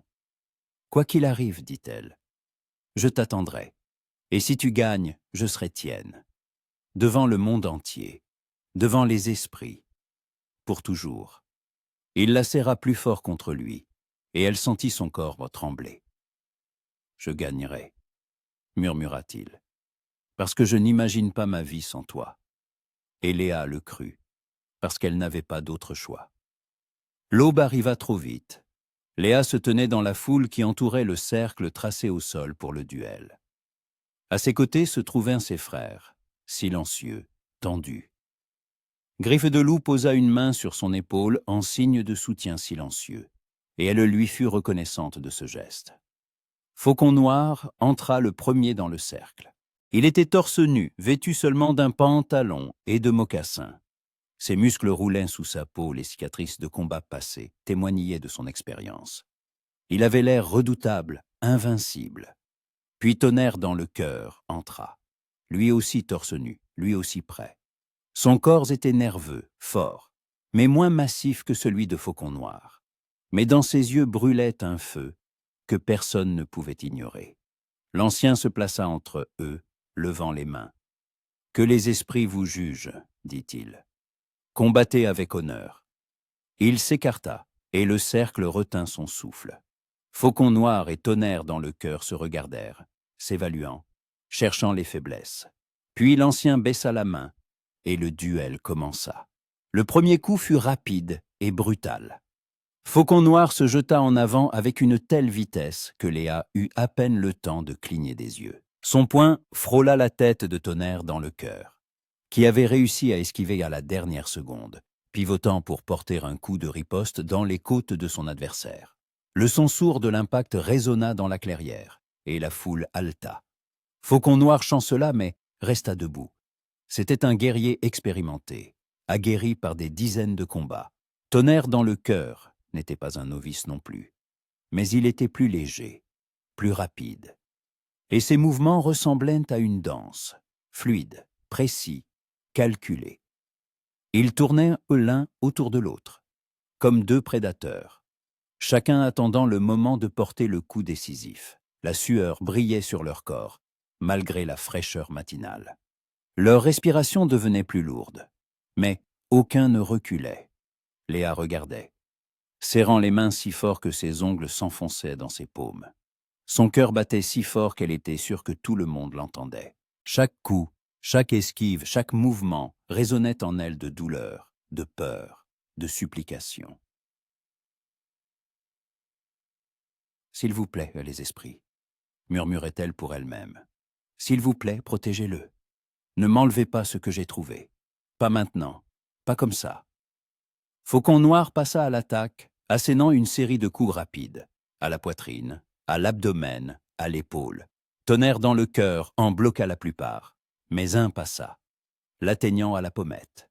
Sa tête bascula en arrière, et du sang se mit à couler de son arcade sourcilière ouverte, maculant la moitié de son visage. Le premier sang. La foule gronda. Selon les règles, le duel pouvait s'arrêter là. Le premier sang avait coulé. Le vainqueur était désigné. Mais l'ancien ne leva pas la main. Il regardait Tonnerre dans le cœur, attendant. Tonnerre dans le cœur essuya le sang du dos de sa main, laissant une traînée rouge sur sa peau. Il regarda Faucon Noir, puis Léa, et dans ses yeux, il n'y avait aucune peur, seulement de la détermination. « On continue, » dit-il, la voix ferme. Faucon Noir hocha la tête, et ils s'affrontèrent de nouveau. Cette fois, Tonnerre dans le cœur fut plus agressif. Il attaqua le premier, utilisant sa vitesse pour contourner la garde de Faucon Noir, frappant là où il ne s'y attendait pas. Un coup au plexus solaire fit plier l'aîné, le souffle coupé. Puis un coup à la mâchoire, qui fit vaciller sa tête, et du sang coula aussi sur son menton. Maintenant, tous deux étaient blessés. Ils reculèrent, reprenant leur souffle, se jaugeant à nouveau. Léa voyait que Faucon Noir commençait à fatiguer. Ses mouvements devenaient légèrement plus lents, ses épaules plus lourdes. Mais sa fierté l'empêchait d'arrêter. Il était l'aîné, le protecteur de la famille. Il ne pouvait pas perdre. Et Tonnerre dans le cœur. Il ne se battait pas pour la fierté. Il se battait pour l'amour. Et cela le rendait plus fort que n'importe quelle fierté. Ils s'affrontèrent de nouveau, et cette fois, ce n'était plus un combat de guerriers. C'était une guerre. Les coups pleuvaient. Les blocages devenaient désespérés. Les corps s'entrechoquaient, tombaient, se relevaient. La poussière s'élevait sous leurs pieds. Le sang gouttait sur le sol, se mêlant à la sueur. Et soudain, Faucon Noir attrapa Tonnerre dans le cœur dans une prise d'étranglement, lui serrant le cou. Il était plus fort, et s'il tenait assez longtemps, son adversaire suffoquerait et abandonnerait. « Non !» cria Léa en se précipitant, mais Griffe de Loup la retint. « N'interviens pas, murmura-t-il. C'est son combat. » Tonnerre dans le cœur suffoquait. Son visage devenait rouge, ses yeux s'injectaient de sang. Mais il n'abandonnait pas. Au lieu de cela, il trouva la force de frapper Faucon Noir à l'abdomen avec son coude, encore et encore. La prise se desserra et il se dégagea, reculant et aspirant l'air à plein poumon. Faucon Noir se plia en deux, se tenant le ventre, mais ne recula pas. Il releva la tête, et il y avait quelque chose de nouveau dans ses yeux. Pas de la colère, pas de la fureur, du respect. Ils se firent une face, tous deux épuisés, tous deux blessés, mais pas brisés. « Pourquoi n'abandonnes-tu? Tue pas, » demanda Faucon Noir, respirant lourdement. « Parce que je ne peux pas, » répondit Tonnerre dans le cœur en essuyant le sang de son visage. « Parce que si j'abandonne, je la perds, et sans elle je ne suis rien. Mieux vaut mourir ici que de vivre en sachant que je ne me suis pas battu pour elle jusqu'au bout. » Faucon Noir resta silencieux, digérant ses paroles. Puis il se redressa lentement. « Tu l'aimes vraiment, dit-il. Ce n'était pas une question. »« Oui, » répondit Tonnerre dans le cœur. « Plus que ma vie. » Faucon Noir regarda Léa, et leurs regards se croisèrent. Elle vit dans ses yeux une lutte, la fierté contre l'amour, le devoir contre le bonheur de sa sœur. Puis il regarda de nouveau Tonnerre dans le cœur, et baissa lentement les bras. « J'abandonne, dit-il, et la foule se figea stupéfaite. L'ancien se leva, s'approchant. « En es-tu certain ?» demanda-t-il. Faucon Noir hocha la tête. « Oui, j'abandonne. Non pas parce que je suis plus faible, mais parce que je vois que cet homme est digne de ma sœur. Il ne s'est pas battu pour la gloire, ni pour la victoire. Il s'est battu pour l'amour. Et cela le rend digne. » Il se tourna vers Léa, et un sourire triste apparut sur son visage. « Pardonne-moi, ma sœur, dit-il doucement. J'essayais de te protéger. Mais je vois maintenant que tu n'as pas besoin de ma protection. Tu l'as, lui. Et s'il est prêt à donner sa vie pour toi, alors je n'ai pas le droit de me mettre entre vous. » Léa ne pouvait pas parler. Les larmes coulaient sur ses joues, mais elle se jeta sur son frère, le serrant fort dans ses bras, et il la serra en retour. « Merci, » murmura-t-elle. « Merci de comprendre. » Il s'écarta, la regarda dans les yeux. « Sois heureuse, dit-il. C'est tout ce que je veux. » Puis il se tourna vers Tonnerre dans le cœur et lui tendit la main. Celui-ci, après un instant de surprise, la serra. « Prends soin d'elle, dit Faucon Noir, ou je te retrouverai et je finirai ce duel. » Tonnerre dans le cœur sourit, pour la première fois depuis tout ce temps. « J'en prendrai soin, promit-il, comme de ma propre vie. » L'ancien leva les mains pour attirer l'attention. « Et le duel est terminé, » annonça-t-il d'une voix forte. Faucon Noir a reconnu sa défaite. Tonnerre dans le cœur est le vainqueur. Que leur union soit bénie par les esprits. La foule gronda, certains approbateurs, d'autres sceptiques, mais la plupart applaudirent. C'était rare de voir un amour véritable, une dévotion sincère. Et les gens sentaient que c'était quelque chose de spécial. Léa courut vers Tonnerre dans le cœur, et il l'attrapa, l'attirant à lui. Elle le serra dans ses bras, sans se soucier du sang, de la sueur, de la saleté. Cela n'avait pas d'importance. Seul comptait le fait qu'il était là, qu'il avait gagné, qu'ils étaient ensemble. « Tu l'as fait, » murmura-t-elle en riant à travers ses larmes. « Tu l'as vraiment fait. » « Je te l'avais promis, » répondit-il en l'embrassant sur le sommet du crâne. « Je tiens toujours mes promesses. » La fête reprit, mais avec une nouvelle nuance. Les gens parlaient du duel, de l'amour qui avait triomphé de l'hostilité entre les tribus. Les anciens discutaient du fait que cette union pourrait être le début d'une nouvelle alliance entre les Comanches et les Cheyennes. Léa et Tonnerre dans le cœur étaient assis près du feu, entourés de ses frères, de ses amis de la tribu, d'autres personnes venues les féliciter. Elle lui tenait la main, et cette sensation était la plus juste au monde. Rivière Rapide, enfin dégelée, s'assit près d'eux et sourit. « Alors maintenant, on a un frère Cheyenne, » dit-il. C'est étrange, mais peut-être pas si mal. Tonnerre dans le cœur sourit. « J'essaierai d'être un bon frère, » dit-il. « Il prend juste soin de notre sœur, » ajouta Griffe de Loup. « Oh, et tout ira bien. Et j'en prendrai soin, » promit Tonnerre dans le cœur en serrant la main de Léa. Quand la fête commença à se calmer, et que les gens regagnèrent en leur tipi, Léa et Tonnerre, dans le cœur, restèrent seuls près du feu. La nuit était chaude, étoilée, et le vent bruissait dans l'herbe, apportant des odeurs d'absinthe et de rivière. « Et maintenant ?» demanda Léa doucement en le regardant. Il réfléchit, puis se tourna vers elle, prenant sa main dans les siennes. « Maintenant, nous construisons notre vie, dit-il. Ensemble. Peut-être resterons-nous avec ta tribu, peut-être avec la mienne. Peut-être partirons-nous et construirons-nous notre propre foyer, quelque part entre les deux. Peu importe. L'important, c'est que nous soyons ensemble. » Ensemble, répéta-t-elle. Et ce mot sonnait comme un serment.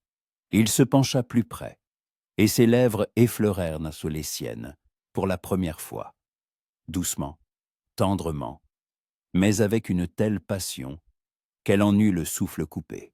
Elle répondit à son baiser, l'enlaçant par le cou, sentant tout son corps se remplir de chaleur, de lumière, de bonheur. Quand ils se séparèrent, tous deux respiraient difficilement et une flamme brillait dans leurs yeux. « J'ai attendu ça toute ma vie, » murmura-t-il en posant son front contre le sien. « Je t'ai attendu. »« Et moi aussi je t'attendais, » répondit-elle, bien qu'elle ne l'eût pas compris jusqu'à présent. « Je ne savais juste pas qui j'attendais. Mais maintenant je sais, c'était toi. Ça a toujours été toi. » Ils restèrent ainsi longtemps enlacés, écoutant le crépitement du feu, le murmure du vent, les battements de leur cœur à l'unisson. Et Léa sentit qu'elle avait enfin trouvé ce qu'elle avait cherché toute sa vie. Un foyer, pas un lieu, mais une personne avec qui elle pouvait être elle-même, en qui elle pouvait avoir confiance, qu'elle pouvait aimer sans peur ni doute. « Raconte-moi un autre rêve, » demanda-t-elle doucement. « Le dernier. » Il sourit, et des larmes brillèrent dans ses yeux. « Le dernier rêve que j'ai fait de toi, » commença-t-il lentement. « C'était il y a 3 nuits. Avant de te rencontrer pour de vrai, je nous ai vus, tous les deux, debout au sommet d'une colline, regardant le coucher du soleil. Tu me tenais la main et tu avais un sourire sur le visage, un sourire si heureux que j'en ai eu le souffle coupé. Et j'ai pensé, voilà, c'est pour ça que j'ai attendu. C'est ce qui rendra ma vie complète. Et quand je me suis réveillé, j'ai su que je devais te trouver, immédiatement, parce que je ne pouvais plus attendre. » Léa sourit, et les larmes coulèrent sur ses joues. « Et montre-moi cette colline, » murmura-t-elle. « Montre-moi l'endroit de ton rêve. Je te le montrerai, promit-il. Demain, et chaque jour après. Parce que maintenant, nous allons créer de nouveaux rêves, ensemble, dans la réalité. » Et elle le crut, parce que tout ce qu'il disait se réalisait, chaque mot, chaque promesse. Quelques jours plus tard, ils quittèrent le lieu de la fête. Pas seuls, Faucon Noir et ses frères les accompagnèrent, aidant à transporter les affaires de Léa jusqu'au camp des Cheyennes, où Tonnerre, dans le cœur, avait décidé de construire leur premier foyer. Plus tard, peut-être, ils retourneraient chez les Comanches, ou construiraient en quelque chose à eux. Mais pour l'instant, cela n'avait pas d'importance. Seul comptait le fait qu'ils étaient ensemble. Quand ils arrivèrent au camp des Chênés, la tribu les accueillit avec curiosité, mais aussi avec respect. Tout le monde avait entendu parler du duel, de l'amour qui avait vaincu l'hostilité. Et les anciens de la tribu bénirent leur union lors d'une petite cérémonie. Tonnerre dans le cœur leur construisit un tipi à la lisière du camp, avec vue sur la prairie et les collines. Léa l'aida, et ensemble, ils créèrent un espace qui ne serait qu'à eux. Un lieu où ils pourraient être eux-mêmes, où il n'y aurait pas de passé, seulement un avenir. La première nuit, dans leur nouvelle maison, ils étaient allongés sur des peaux douces, couverts de couvertures, et regardaient que les étoiles à travers l'ouverture au sommet du tipi. « Es-tu heureuse ?» demanda-t-il doucement en la serrant dans ses bras. « Oui, » répondit-elle en se blottissant contre lui. « Plus que je n'aurais pu l'imaginer. »« C'est bien, » murmura-t-il en l'embrassant sur la tempe, « parce que je ferai tout pour que tu le restes, chaque jour, jusqu'à la fin de nos jours. » Et Léa savait qu'il tiendrait cette promesse, comme il avait tenu toutes les autres. Ils s'endormirent dans les bras l'un de l'autre. Et cette nuit-là, ils firent tous les deux le même rêve. Un rêve où ils se tenaient au sommet d'une colline, main dans la main, regardant le coucher du soleil. Et autour d'eux, il y avait des enfants, leurs enfants, riant et jouant. Et il y avait la paix. Et il y avait l'amour. Et il y avait un avenir, brillant et plein d'espoir. Et quand ils se réveillèrent à l'aube, la première chose qu'ils virent fut rendre les yeux de l'autre. Et dans ses yeux se lisait tout ce qu'il fallait savoir. Ils s'étaient trouvés, enfin, et ils ne se perdraient plus jamais, parce que les esprits l'avaient décidé.